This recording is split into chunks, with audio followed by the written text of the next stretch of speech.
phát suy cha sang in hung char zalin bon chawin sun pha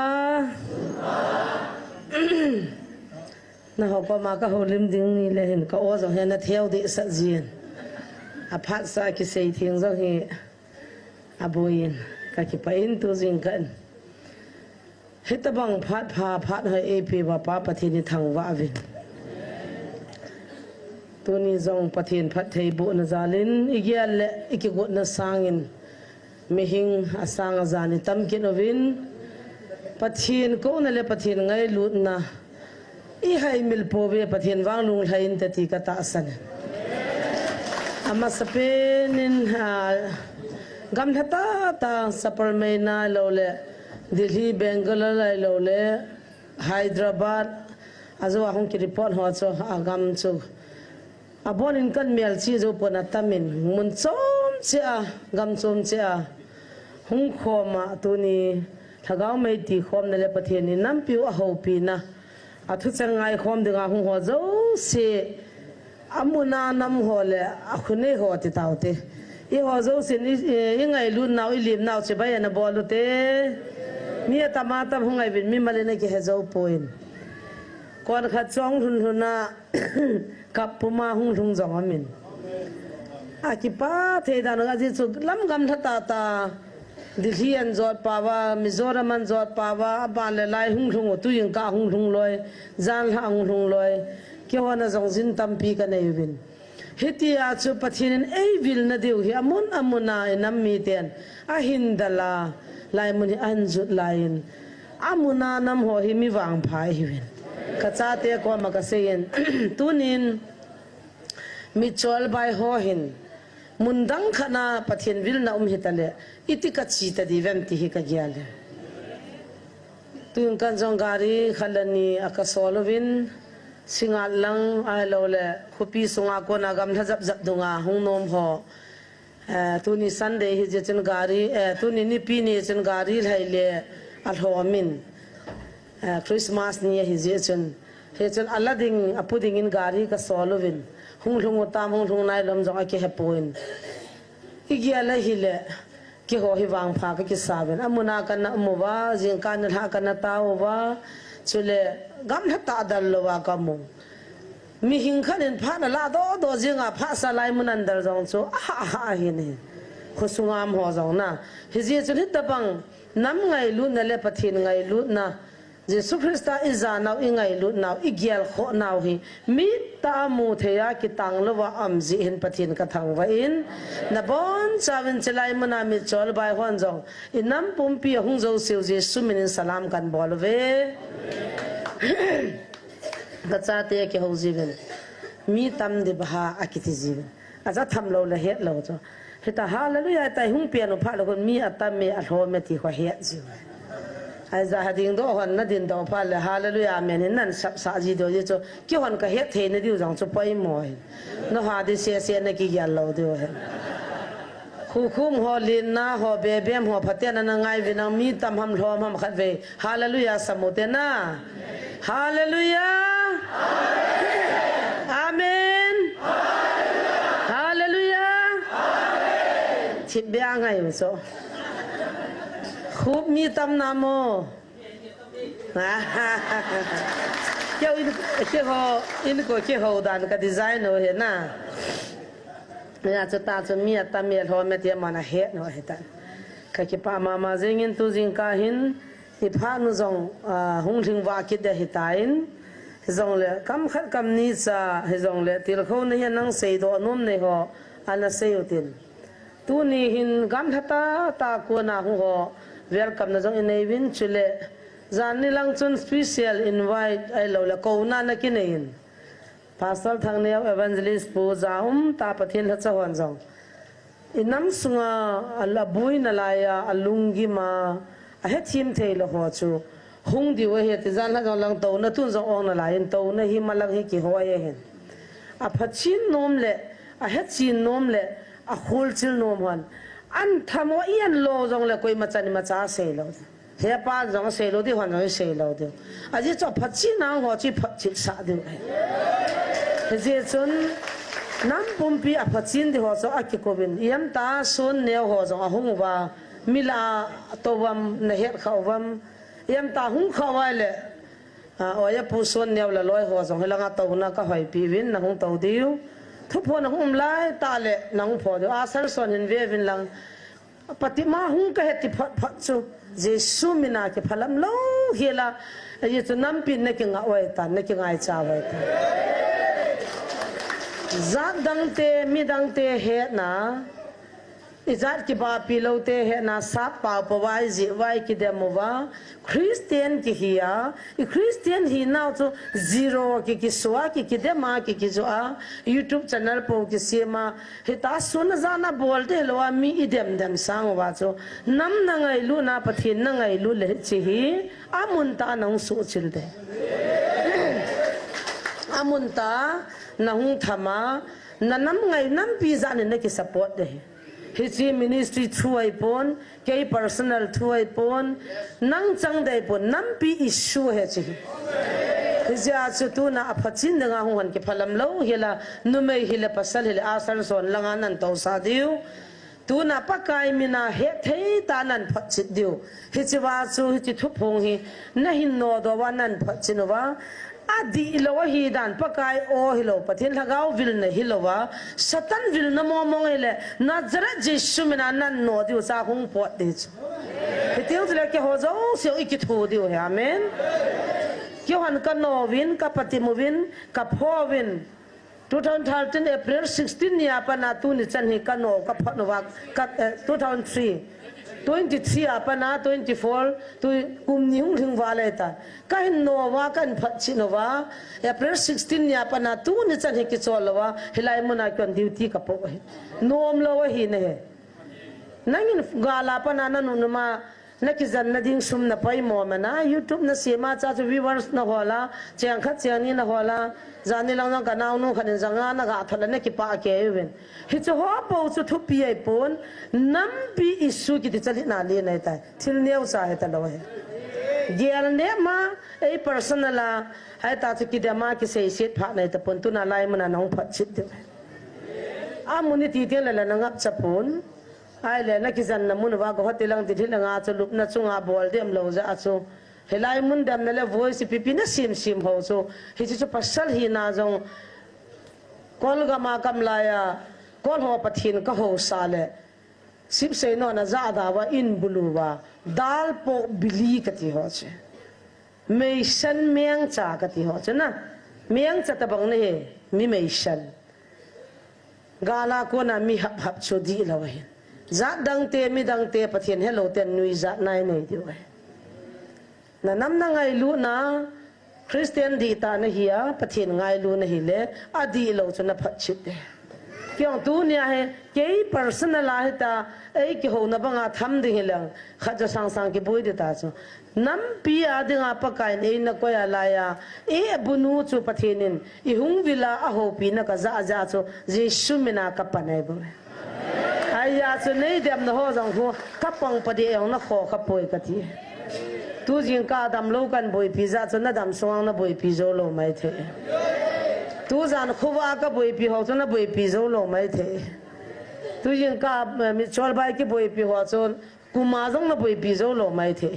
hiza chu ui cha banga ki hap mi bol lo dingin thu ta thu di ide ai le amunai phachi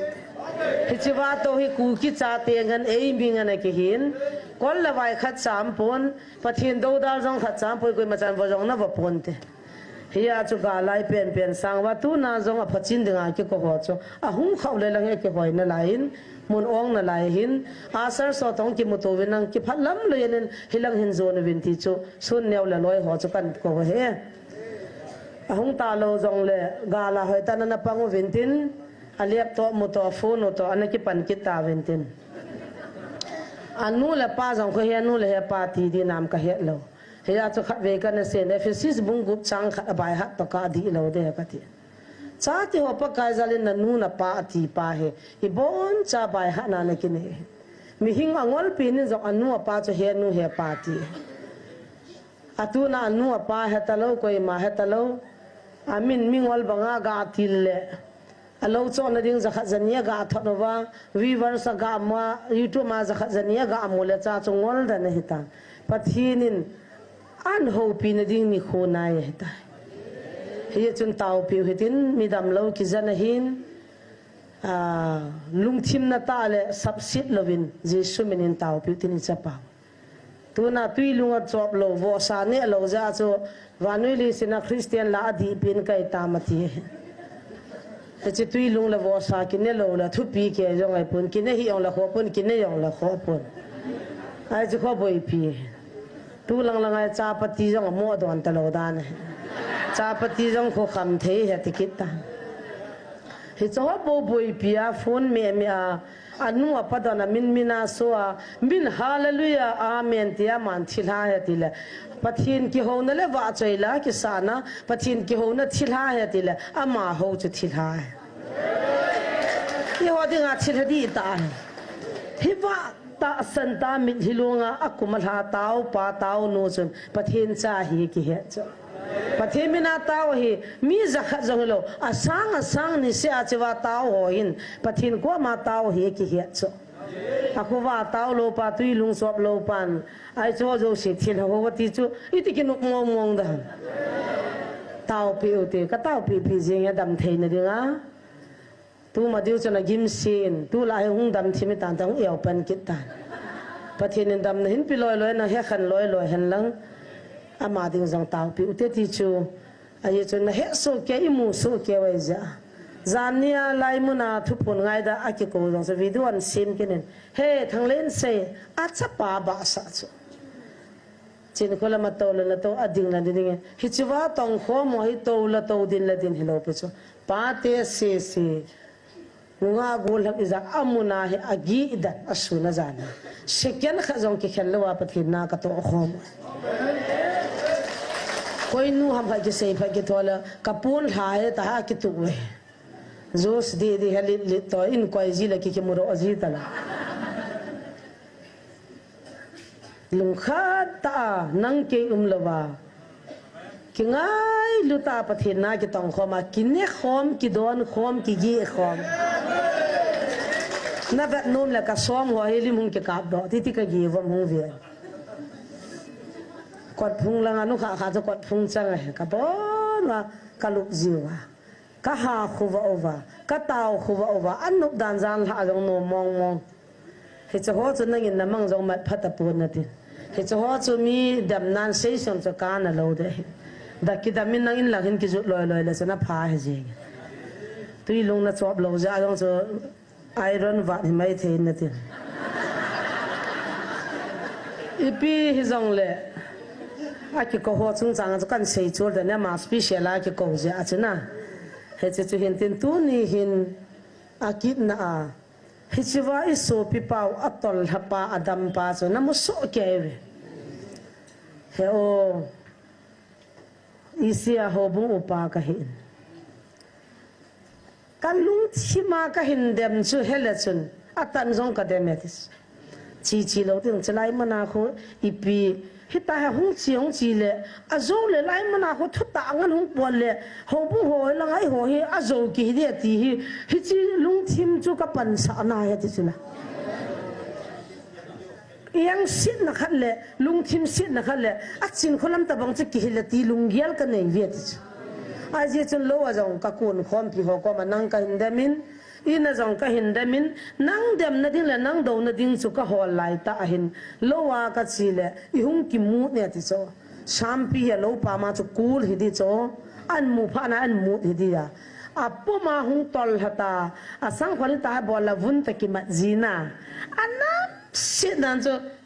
ke ni mi kiling ka han cho evangelist bola ke bu ka ne hon lo cho ji chu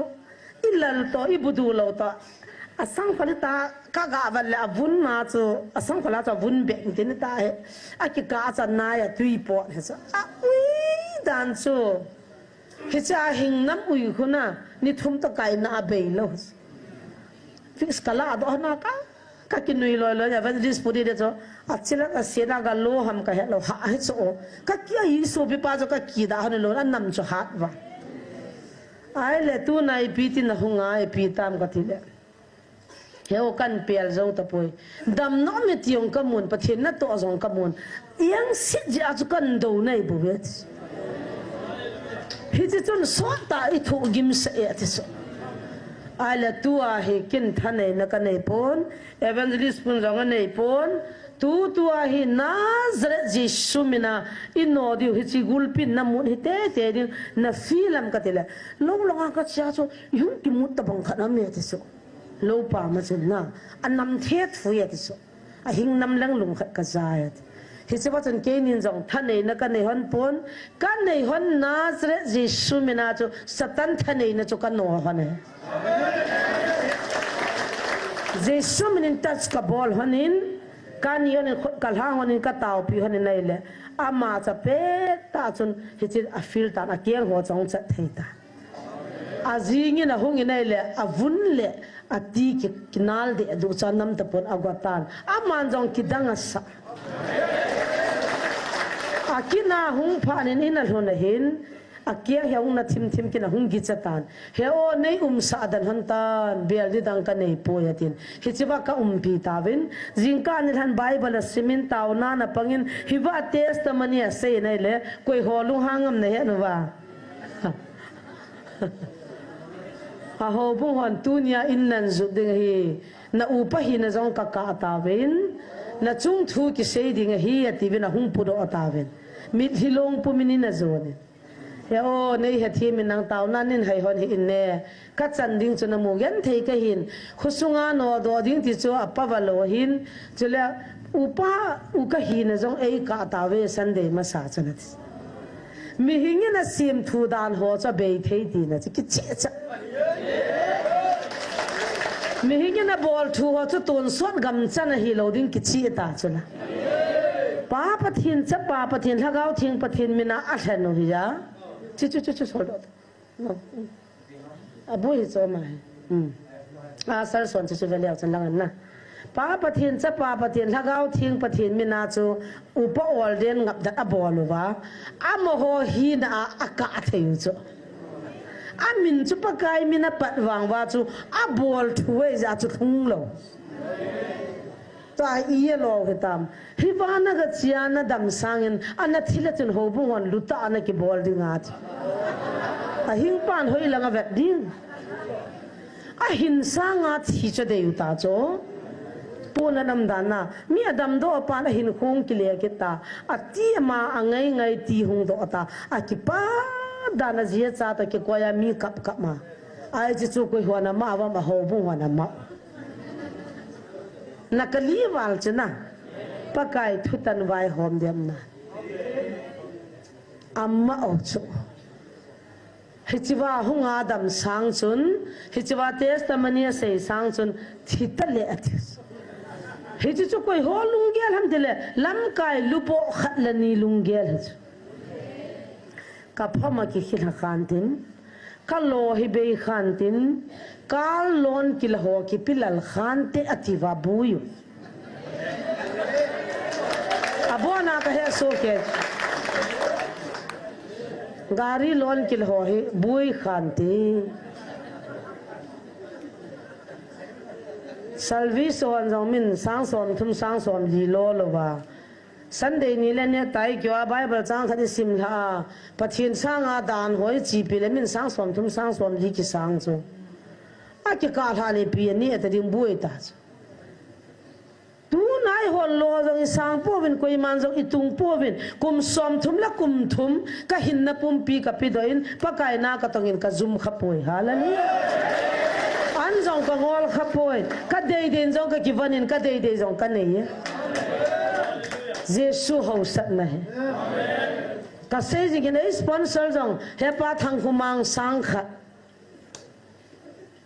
ni yo sin pa thang kumang na he de hoi lai tamam na ko new lam blen na ana dong leo cha hi ji chu lai mi som li walin sang khat chu ka ni we na ta san wa ya git chau ta cho chi wa hin na ho zo se hin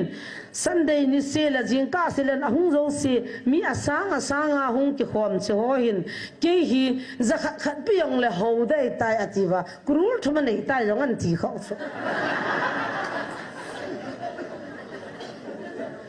ipi kita mau bahap ta dolan sabat tu cina kalung cima juga gak agak lega kipas aji cuman amma adam lauza ko kidney boye za ko si zakat zani za thumat aji laya iman ho ka hoi dem ho hilai mun do ho kon zakat zani thot jiu cho hilai mun an dem ja azang ko kipana za la yong suma thot cho kanau te khanin hena sa sa chala ka bola phung si so lo ba to thango ta ki chiang kha kanau kha zanga ka ga thona na dam nam ka ga te hewa ki chom le ba ki pa dan dan cha ai cho ho la he te cho lung chi ma bol ba suma thot cho ai chi zanga de na cho evangelist chin khulam thilha ata kai ta ka ki kha pi jong lo am dan chu kai pi jong lo sung ping jong ke lo I khuti ho ko I pi ma ai de adam lo ki tau pi ho amma thil ki man ho amma adam ho amma tibu kim lo ki boy pi ho amma pathian ni na mo vil jong amma aki a khuti le thil kha chu amma thele chun tao na ki mang pathian thu dei lo ki ti chui pi ai ta chi chu hi chu aman kho ya lo wanga lu sifal nung zui chu a ki he do lo chu ne ki chawa ki sugim ho ki man ho kaw doi khat ni kun so neu nang ma ma ta sapo na ga bolo le ai a lo jong khon ni man di nam ka he ke la da mo ho ka boi pi kalung si chu ama pi ko ta ho ki saboi jin hoi lam khanai gol hang ho khanin aga don but na ko bible thua phatata hil chin na ne noi si ta na ho pu ai sang ko thil no chin khulam nung zu ya ti to mang sa ta yong khoni pi pi ai se khoni tam a mang sa jong mi pathin thu di ta na ki se pya na ki pha na ki je ma tu na lam di ta thu di ta mu pha na pathin na ki tu cha thagau di lo ho thu phu na bolo chula I wo thu phu ta bang na bolo ba ka pati ma ka chia ka ko wa hoi ta ta pung khin ta patip na ka ne ya ka zo pha na nga o chula jesu a ko na hi lo le ti junu patip ta koi man patip lo zui ga mu ta chu a za thing ta chu a chi thu phu ngai ka vietnam nu me chapang nu satan na to hin na nga ri jesu na 11 chanang ki phong de ki tham to ding nang na pan ding a hat thui man de jesu na ta ska bol le thuta thil da ngai poi nu chin khulam nang ta bang ka hi no min ka min than no min sumjang ta pang ka bol nom ja acting ka bol nei ngai da min nei tham hi na sa e satan ka hi ve hisiwa chu tunia an he khan lo pa chon ata san na ki cha pathin in swam ko la ko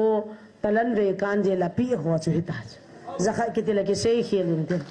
hichan ge a chu pathin phat thei bo na changa he pathin ha cha pu yong chu anu no ma za mo main ho hon cho a ki chiang ta bang banga hoi ho hon kanau te hin a pin na nu bangai gel wa ka kiang ha tu li wa taw nei ki man sa ji ka ngai lun ka lung si thei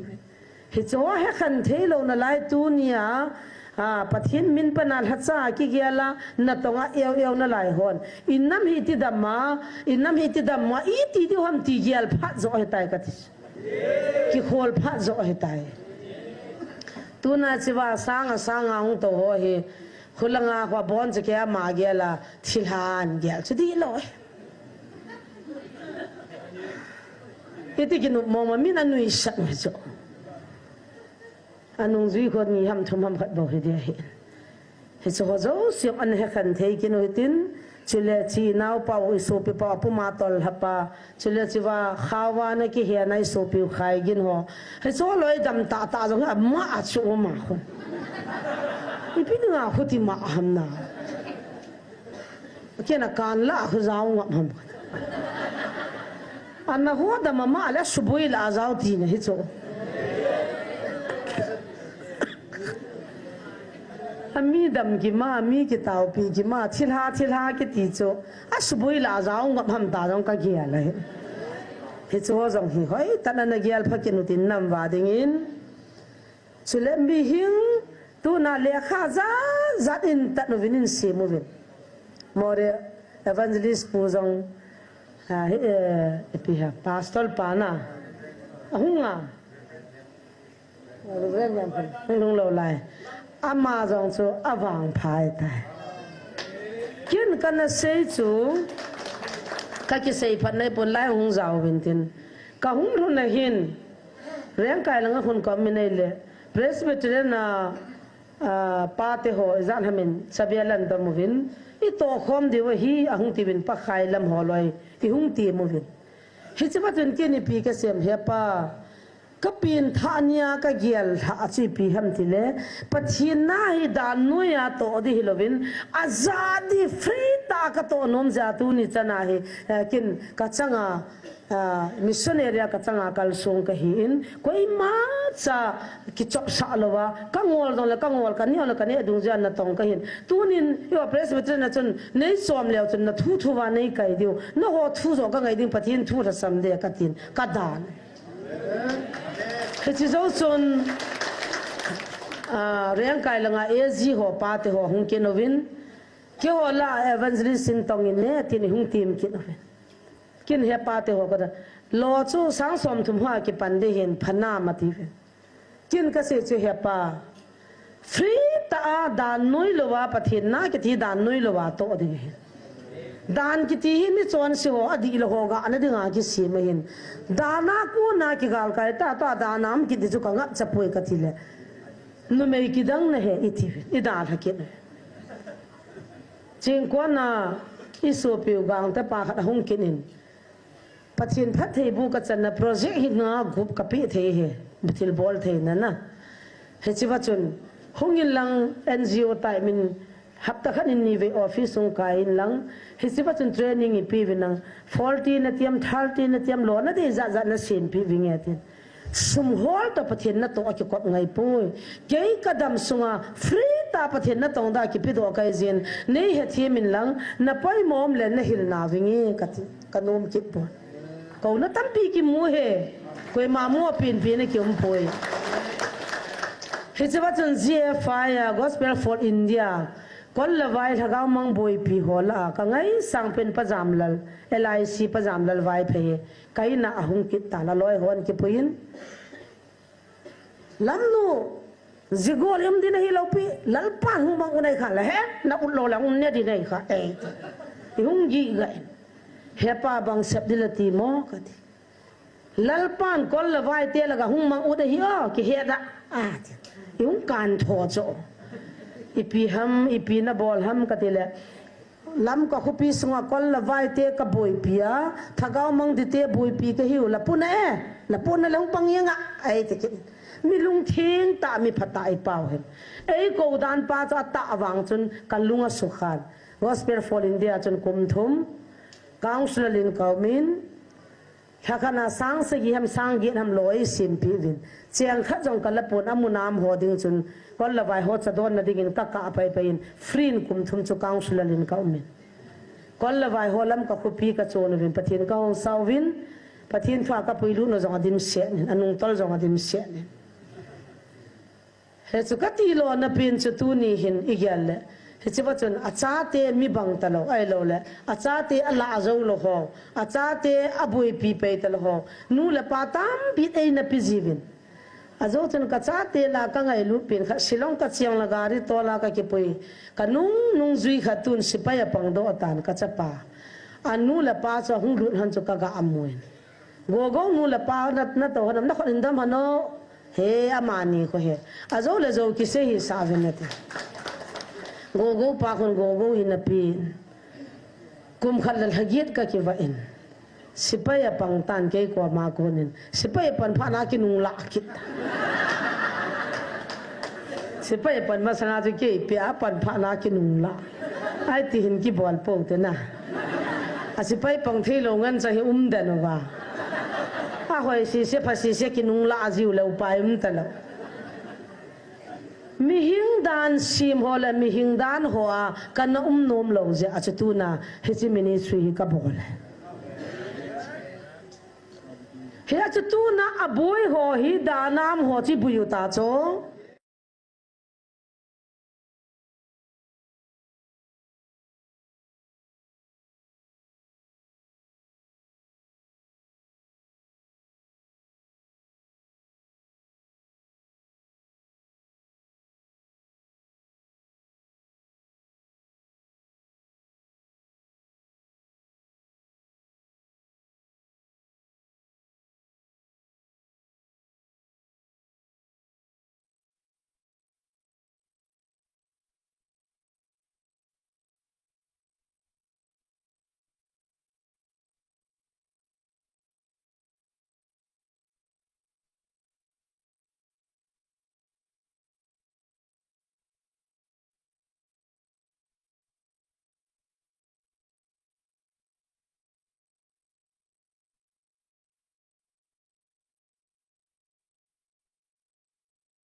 aza to na la pasal lam nga mako do a kalhatsa ka ngai lut ako da henge pakai ta avidu do metala dil swami lunga ta wa hepa nei het ge ki pe ta taw no jong aman sa am aza so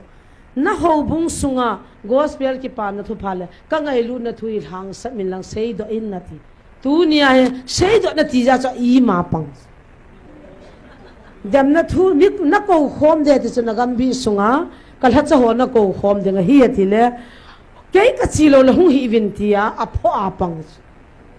ko khom na ti la hung hi vinet hin sei na ti la thi be vinet ama la pathin ki ka atas ai cho ho chui dam sungai tiong thacha mi lai ti ki mu taram zo be si isopi elvis wang ka upa wang chu ka ki koi hanin ka ka manin thang la le na sei jin na biam that that hanin na u cha na na ki koi han chu ka vela ka thi lu nge ama kin jang ka dem di pon ko ai mo di pon a hungin taw na mangin ka to khom hanin jesu minin an non pakaya kun lo ne la ngata atis an sei be che che pakai ka het him tai jing kan la hungin an noi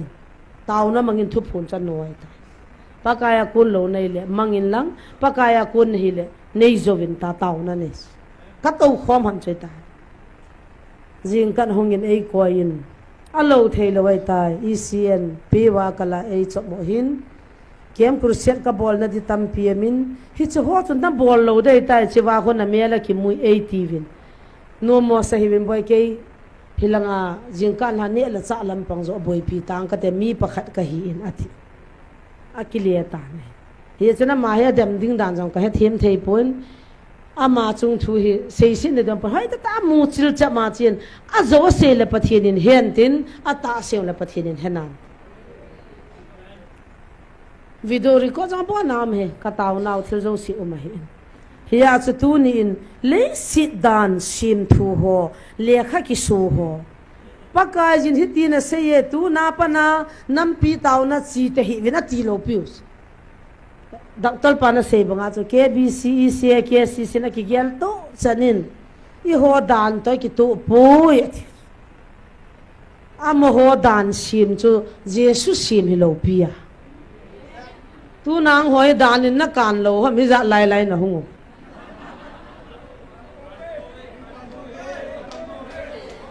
mi asang a za hi dan in na kan lo pi cho kyong dan in kan lo thilsi ka bola ka gu chat ka la cha na zula sa ka ne kham the ka bola le dana ni koi tang dana kam di chme ipi ka su si na dana kam do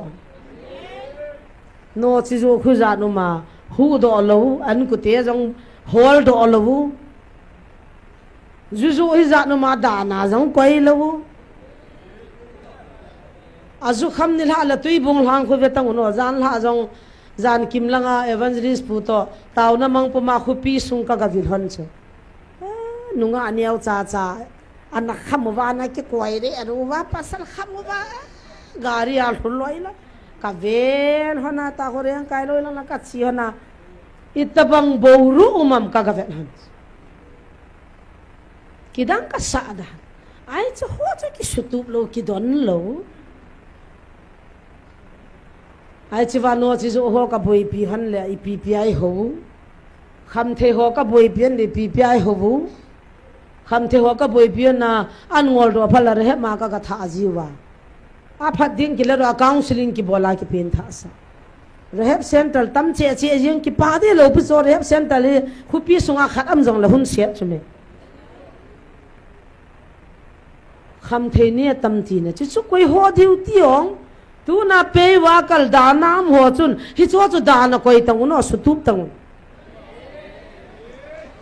ho bung sunga zu don san ne ho zu kham ho zu zu ho kham thei ne ho chung chun dan chu pu do tang KCC da nai poi KBC da nai poi ECA da nai poi zu kham ding kham thei ne da ni na phal poi zuzo dani na phalpoi no chizo dani na phalpoi dibenang jibenang simla leo chun hobu mi pi ho chu khacha cha zuzo zudon kham theiniam te hibe ta nanu te hovin ne san he no na ku wa thai wa khai ni mo mo wa agari ne wa zu po wa hoi langa zu do no ma mene na sap la yo la ai to to hop so mai champi le ne ki pa ke yu wa na lu thai ke ya ami hi wa mi hi lo nga min hallelujah ta pathin hung bia la hung ta wa ai cho zo da na na koi pathin um lo nai sa am na don buti pathin um he aden tu ni pugin khusim nong ka bin pha nom mi ki dang su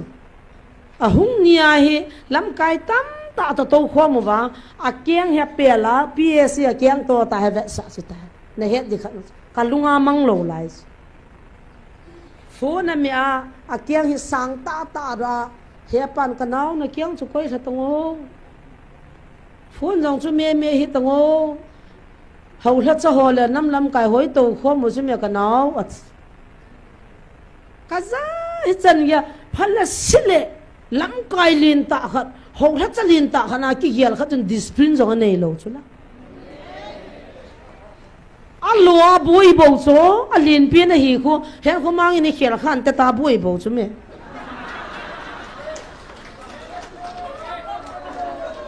cái việc to hana khát ban giá mà cho thím vậy mà hậu bung khả năng mình vào ngã cho nuôi khom hẳn lâu hi cái phát gì lâu cho cái vẹt kế làm cái liền đi cái chú hi bầu chú mẹ mò rồi ai chỉ lại pom lâu hung mà lệ bốt âm bung lâu thì gì vào cho vẹt vào hít tin idea cái gong lệ ta gin khu sim ta sign and cái chỉ news cho anh số gin khu sim đó nên can lâu lệ van gam ta cái say năm lâu discipline ban hello to zan jong hello pe chla kanu i macha kam mulo ta chu chinya pana kam si kam ho la cha lu boi le hi chi wa chu pathin cha hi na chu di han nang di te yong la su la ngai akwa ma to zo si vet tan the chu hi ngai chu i sia lin pin pa chu ga anung to wa akyang jong tol pha be se lo cha kyang ta bola ps mai lang ta cha kyang ta le da le he pa ding ami he pa discipline nei ta to chu ha sa cho lam kai zo si chun min za na pi wa koi ma cha chat ngam lo ai ta he to a ma chun phone a mi a kyang a pe le le a za hung ding do a iswa zantra mantra doi nan doi kin jong ka ga su ji thos kong dim se na doi ka la do ho no chu ka do lu na hi chi ho hi ho la cho ni bol di we kin jong kha ve ka ga su ji thwa cho chu kan na i kha ji thowin te na ta to wai ta i pi sei ding da nu ya na tang ho ki ti chu hilai hagau en po na hing lo de ren na ti pa heng khoma hung ding do ki na kei wang hagau mang ringin tau pong ka te ati chu na pa na mi lo ham he pa na witness lam kai lin ngan chang hagau mang ringin tau pong ka te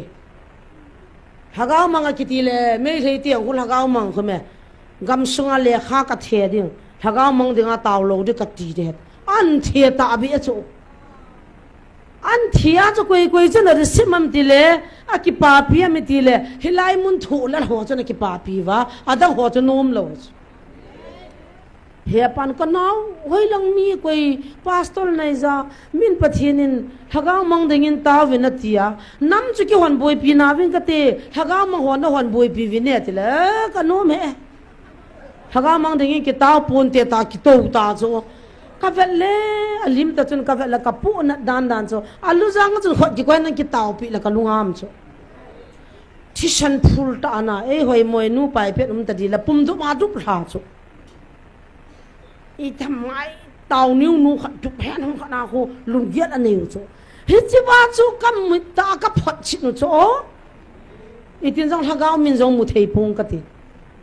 hagau ma dingin ta bu wing ta anil jiang chu ki dang ka sa tu na le khan so khu ve leo chun pathin in hitin a sein pathin na to hiti hin ti a hil chit lo pi cho ahung boi pat naw Christmas imanu hi an mau cho ai la tu nya mi ching mi thim reverend gai lo la gam bi kha mi son khana lidal khanai le jesu pin ni chin hold anai sei pi tang no ka ta san diu chu me ibra na sei the lo ham ita na simdo lo ham kum sagi bible ka simeta jesu pin na chuni ta nan simdo lo ham hichiwa hi pathienin thuki mati la azaw za cho na simdo lo bible khela bible chunga bible khala pakai na tong the ti phat chit nei chu pathien na to ding abon chang gen jiwana ji lut poi ti phat chit nei chu thuki share thuki imati chi chu December date 5 jingka pung thumin wa noi mi te building a ka pin na anti chu ipiam khat ki si aba so so tung ka jong MLA khat nin mi khat an bulus MLA pa hin December date 5 na man wa cha fail nei ta ve MLA ne len hold do tong wa chu chu banga chinga sum khu za za ne the ya na zo na nalwa bu hol theiwa hol do ta December itia pi ham je su pin chuin sei ta hin ta lang ta wi zui diu chu me pathin na kam chang ta lagawa thuki im thuki siat ei sei pi ji pi chu na ma u ham ka amen ti tanguni wang phanu ta chu me wa no ya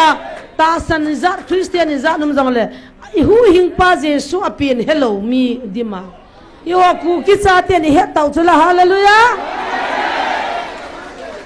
Keila sapte kwaltian jong indong ve hang santa ka sei pile praise the Lord atus mizora ma jong new sa sayo ta chu wanu ya ki thang ta chu oh Christian te ni pakai upina ki hero atai ti wa ki pa us ATM channel sun neu le loi ho tui lung chop lo ho la loi ho bo na ta san lo tui la lang tui lung kha tu ya tui bo chu chop khala hola tham dis amo bo khona ma wa aka thun na kun ne ke pata azo zo na jesu hi thun na kun na ne lo ra na sei do gut ki nu ta cho wa noi mi ten in do phalipi na sei ding Christian hitan na tiwa i eu wa ai le pathin tu ya pi nga ho ya ku na ko ma ti phale iti hil diu taong thun na kun na ne lo ta banga video khat an sim ki ti zanim dan dan no azo zo na jesu ya ping pu am pu yan ti diu ta thagau jong am pu yan ti diu ta danan sim diu wo sa wa loading ne loading tui lung chop loading cha don loading mi zo sen mi son hi phu be be ding ke bi si yong hun se ta chu abana i si press veteran ke i phu be bible sim khat chia hung do se le mi son khat ki phut ni cho alamina chu ti dam na ho be chu ki tu tang ne mun khala chun taw khom ta wang tui bong se sa ho bung i za no mam ka ti cho lo so ma emu chume khuneu chakhat thinglang lang thien zo la ko in swam thing lo ja ho bung nium lam langa ko savan de ho khat uma khat khu ke si ya ain swam lang thing lo so ai chwa cho ho bung nium chu sangai ko na jong gi a zo zo na le cha pan khat izin mun khat in khat in ku ke ya ho in khat khat in ke sa hu ngai de ai cho to su to tang no tha khat chunum tang ne ke bi sia ke le khoma de le nam pum pinum ta taw hen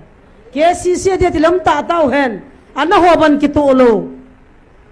tu malama on khole pasol on khole richi ta sunyawati pau tui lung swap lo pa hung kinil chu anana samong mong chula pasol on khu chu ka pa cha cho zo na ni ko thuang kinil hona to ai ke in dem pha nai pang khom kin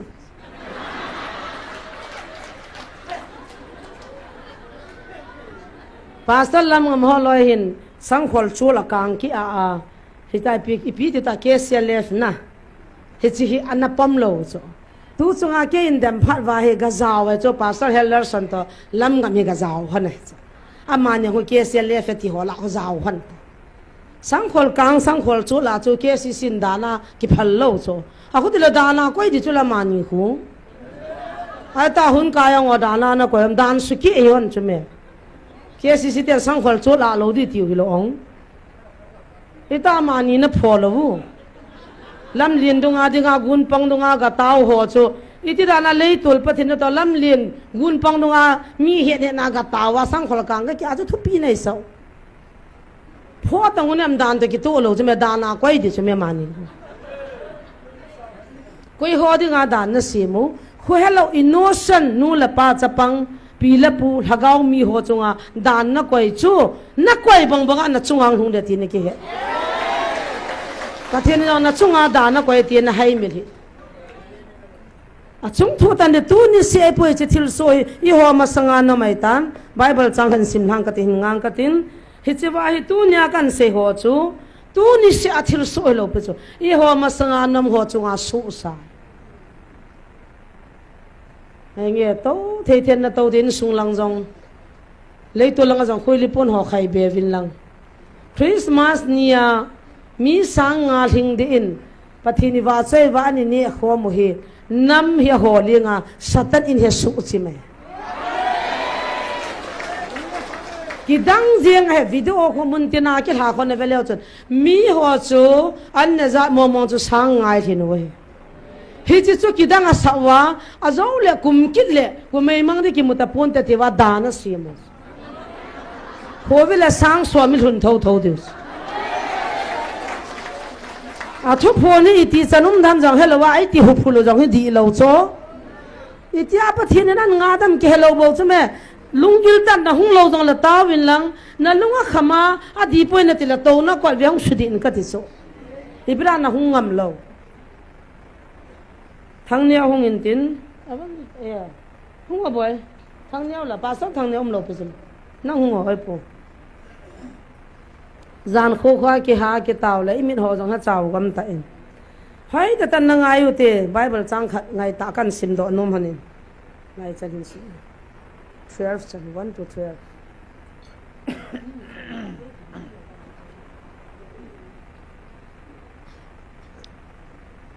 X bungli sol chate bungli chang khana pona somlani in sim nge athupi hi lam kai ho ki khopna Peter le John chin mi ho za athu sei pat hanin thim pu le hawin vai pu chu sadusi ho to achung hona achu win mi thu ahil hon le Jesu wanga athila akuna thokit thu ahil hon ji chun alung phamon he jengoi chin amani chu amanun nila ahi ta ji chun ajinga dingin mi hen na ina akum ta ve ai wangin athuza ho mi tam ta in ata sanun chule ami za chu sanga jen he ve chin ahi ti na hi ajingin awai po cheng siu to au po cheng siu chule dan thu sun ho Jerusalema ati khomun chule hia chun Anas thimpu chungnung to Caiaphas hi John hi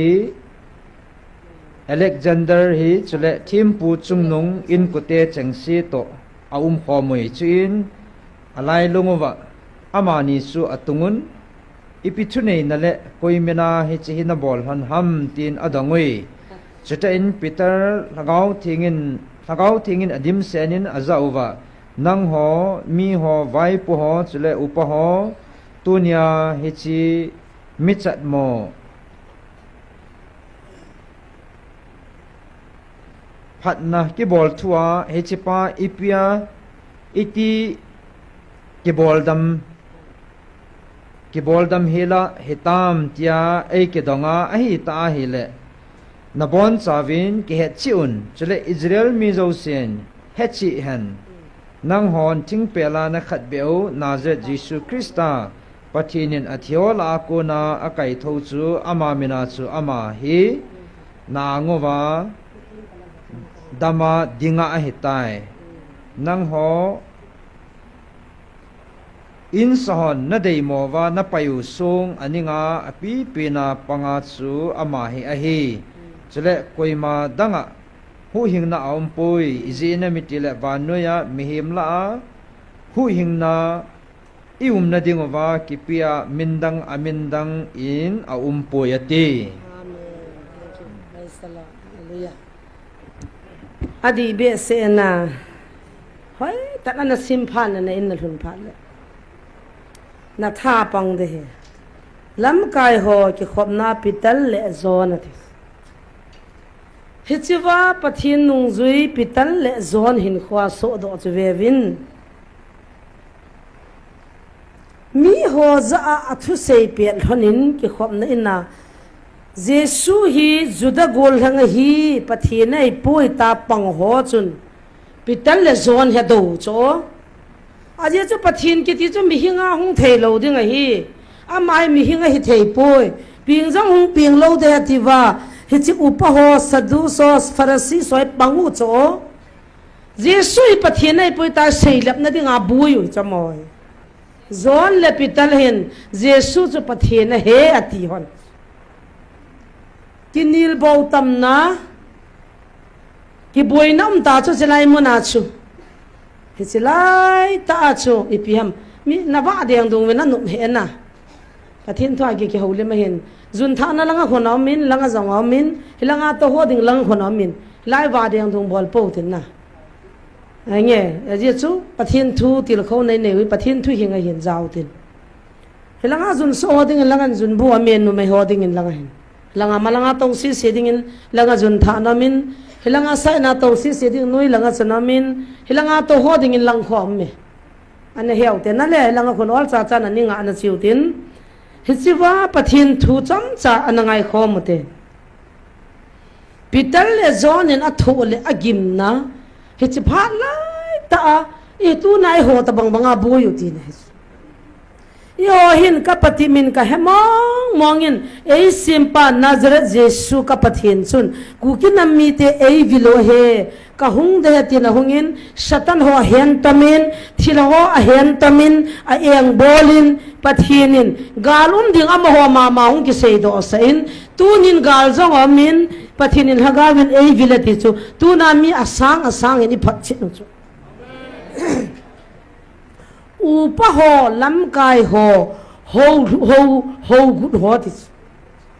ama ho hin tu nya chinam mi te hung vil hi pathe nai poi tu na chilai hung hi pathe nai poi tu nai hung vilo hi thilha he ko puru he shiva he ti hi chi thu lang zat ve ki se hi tam tui lung chop lo pa khona velin an se eta khu ti her khan mo ham April 16 nia cho vantil gilo te ni hi pathenin a el kale ma hen hona galum ding thuong sei do sa gal ka bol di wa hitai nana mo sumang ding ka ki gutawe nana mo sumang na dinga galvon na chu na sei pi winge ki ho koi he ku ki te hi pungka ni sunga na ho bungu na nam mi te hop thuma hop ni ka su mang diu hoin jong jan ni ra som nga wal ki hal lading hi chi de nga chu na mel ma diu wa zat lin khat ka za diu he na nam mi te sei pi loi honi ni ti hon chula tu na aki hian hi thilha kai hone gal boarding alam kai na mel ma te vin a ho pathin chu kai honin na pathin vin kal ma e hian na na kyang ta noi wa ki phung ding a in skole ibida ma oham tui lung chop lo pa ni bida ma aham ipilai ta cho ma aham ibida chilha e ti oham chilha a kyang ta noi a chut pha chi ho hi chula al kalama hin hen chu he pa he chula gala ei bol gu teu khuna sawal win a ho apathin chu pakai na hen tum chu me a hen lo la num na sa tu na la chana ki jana ne eu du ham tu na kal lon na ki pi the lo ri ta chu gal sunga na boyu ta chu pastor kha jong singa langa sum thu ma na chi ka ga ri sim na ding sum ni pi vin ne gala min suma ke mutapoi ti wa boi ga moni ade nei lo ta kyo ba an ka ngol wa ka taw koi ma chako ma sum ka thum lo oi ma chako ma kan thum kha awam nu te na chang mai na kol bu na se apum khat nin choi pi ho ka ni au chula no wa zo si jalin pathin ka thang ba gal pi dinga hitai ki gingo win ke ho nagal mi tian a ho dinga a pathian a ho ka hi win thanei lo bangle I ma chalo bangin na ang sungwa I ki he ni hung ki kai lu ne happy happy nei that na ti chula ibira na chu ti he khan mo lom lom ham gal man cha chin kong panga than mol neu cha khan min chilaya chun nagal mi teu in khanamin adim shenin bama me ni pu khama hetis ti sian pa he un heo aging hi lo ham hung pu un la mai na ka acho ni zat po am zan khole jing ka khat pu hu chu bam chi wa hung se hi ta chu ai le hilaya silmat lui ko ma pharmacy khat na khun mei thala dip se na ke ko ya ti chu lam ka khu pi chai na kham hichiwa chu koi pa to wa ko ham chu ka hedi pon pharmacy khadamin ama chu nam thing noi mi he ai wa nga pharmacy bolain hichiwa kon mai thal man tam ngan chang room khat dimina ke ko ya ti sula ai le noi langa pi tiuta zo viang langa wer sunga in khana dam do in zonga ki simin hospital a naman chau mang jong chu chi ba khona mi ati doctor pan he nam ipi mang ham chichu hitas khumu jamba CT scan kilana district hospital amang ya tiu so hiwa khuna ga mudi he clinic khana ki simin lup na ho ki don he chichu nagal mi to ina ki su tu manu ta jo a ki su kha kha cha jo khumu jamba ta pu lu hu he chu hospital ana man jo chu nam tan mei thal mei chang tam pi lam ka khu pi chai na ringin a ki gong tu ta ve a hung ti je April 16 la ta cho a chu nam mi te ko ma ka sei do han chu me ang sei chu ibra thilo na ti ham thilo ho chu kyang ta no ya chu pha da nga he pa na to hung sei do sa chu me ai cho si chu pastor kan hung sei le na ti ham hang up lo ti hung sei ding gal bol go thilha chun an to cha he jang sei do sa na ki pa na ham ka ti cho a thil bol go long sei do ta chula hichiwa chu nam sipa ho ki ko wa nam lam kai ho ki ko wa lam kai ho sau pa ki ko wa hichi thil som tai ta ki sei chu me ipidinga na chu ti daw hiya chu thila ho chu pa kai na hen tu ma a sei di do la hung sei sa chu zo sei pu ve ki ti thil ha cha zo he iti adi asem pakai na hen tuma a bolding a sei sa cha di chula gal ka bolding ta galu ma chula ipi zo do thil ha chu zo di ta hiong le a ki hen tuma thuno ya control la a ki mana ki do ting thu ta se thu ta ki sei sa chu me jisu mina he so tu he khan thei poi mo ta chu na le he ya chu tunin vele chun zon le pital jong chun thu ta thu di a sei wanga cho amma nu wa mi ki hen nei na cha hen te te cho adanu le amosim thu da na cha hen wa amma nu cho ma the na thuam ja cho ai wanga ipitiam jesu ti lo hu hing na di min dang am poi na dei mo wa na pai le le sung chu in ning khum dat pi ni na pang ti pi thau thau amani ki sei ne jesu adanga khum dat ka hi thau thove ka pang dat thau thove pa kai nei man thau thau de ti nei cho itabang indam nang sei nang kha lang dan sim jong na chun tunin ai le eng sinin anasi si tung ka anasi si chin nung so lang ina lo diu hoi lang a bial diu amin nang na ta san ngap lo wa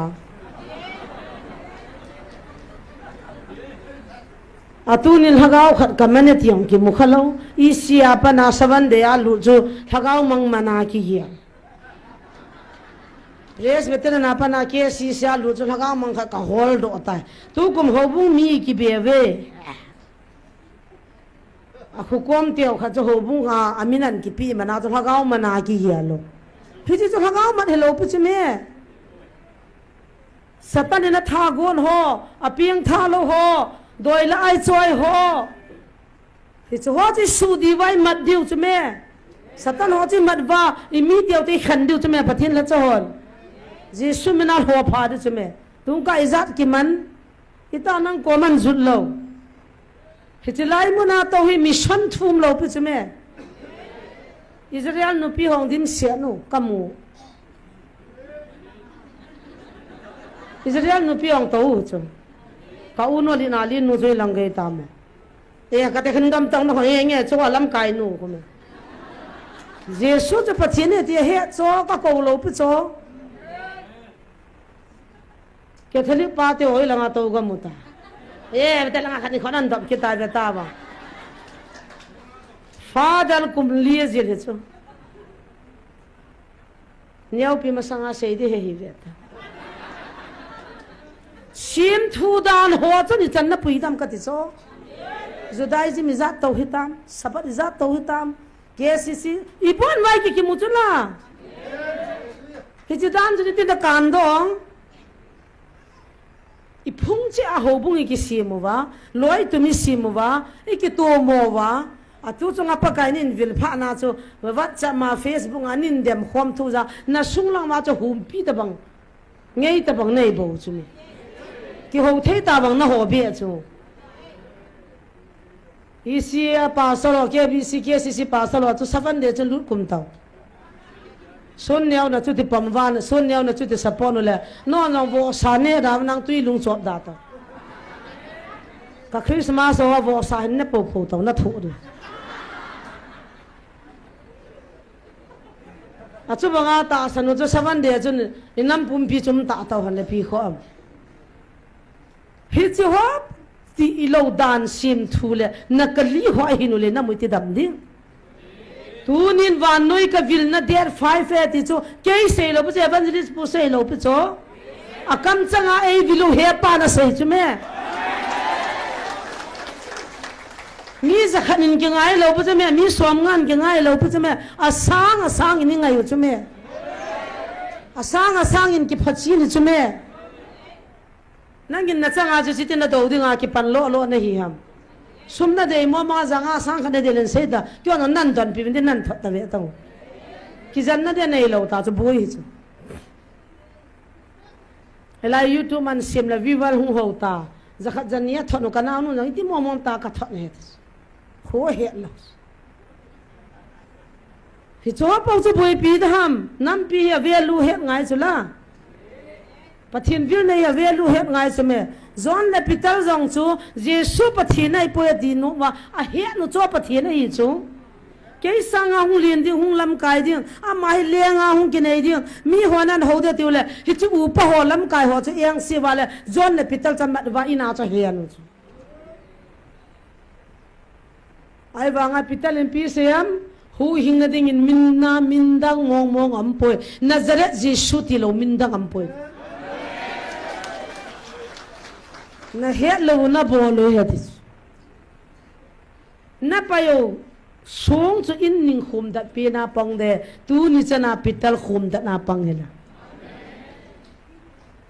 lung nia lo di chu yo ma sanga nam thim ga hona thu cha yu ta a thu gim se no ta chu ama no va ina kai lu no va sina lai lungu va ama ni chu atungun ipi Thunei na le koi mina hichi hin na bol hon ham tin adongwi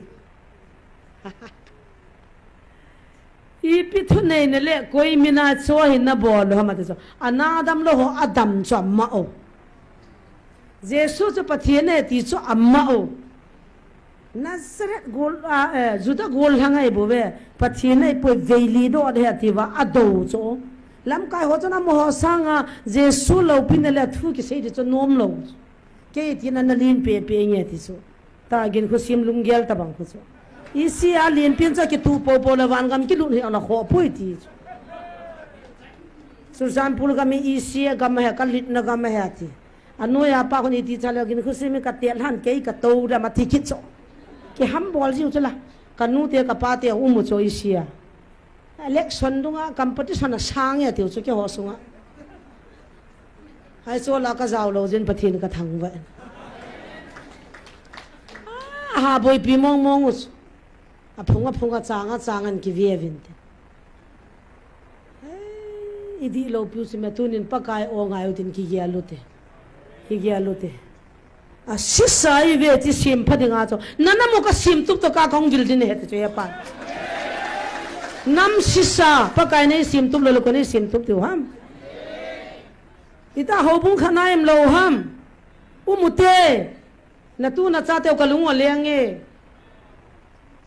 na nula na pam na hobung tu na bon en so ke te bon vin lam kai ho ke ho to na hobung khat umute gam sungu ba thakhat hiute ta bangena nom ta dem ita sanong thakai ta san long thakhat ti ta cho ibra thakana em zo lo ham po na me pathin in thakhan nu vin ta I ko sula ibra tu na thi mo na cha sa ken hobung ka phu go lo pi ken fria ka tam sunga pa kai na ka to nom na phu do sao jong hun set ta tam wal tai amin jong ka he zo zai he dam lo ho min ki ji na ho la ya to ho kun a hobung jong a ji jo ka fa ji le I pi tam dim la jing a phunga hobung ne u ta anu la pa ke theli ama ke bi si anau pa I si ke ho thei mong lo tang he pa ps ke bi si ya tau na mana lelanga ka ngai lu ta nau pa king kina te nu pa ho kem jong ka bol kho mu ai wanga mani kam sang ho ka za jing so su mang de chin khula mi ti de khat ti de king kin hang mol cham hanga ta san kha tir sin hon cho ajin human right lang hoi lam khana na ka tonga na tin te ka ne ki hian tu na e de ma pang cha ki oi da cha a sapin pi u pa to na chu I pi ham tong gyal lo cho adam lam kaya pang cho I gyal ting pu na namin he cho ho zo si ding ai lungila tau pu mai pan diu tu nia thu phu ngai hung zo se chunga ki pa thu se win pital le zon jong thu khap se na thu hana in ning khum dat bena pang songa ki yel hon hin nang nyong na ma dinga tu nya inam pum pi diwa khum dat pin hi ve hallelujah pathe na thu pathe bo han lang I pha no jong hong sing tan thu phu num de hitan hi chan chu tu nai ki til kho nawi sei no mu hian lang sel kher sei walam le pathe nin e ngai da man I sei kha ho pathe bo pi vin tin ki pam mong e na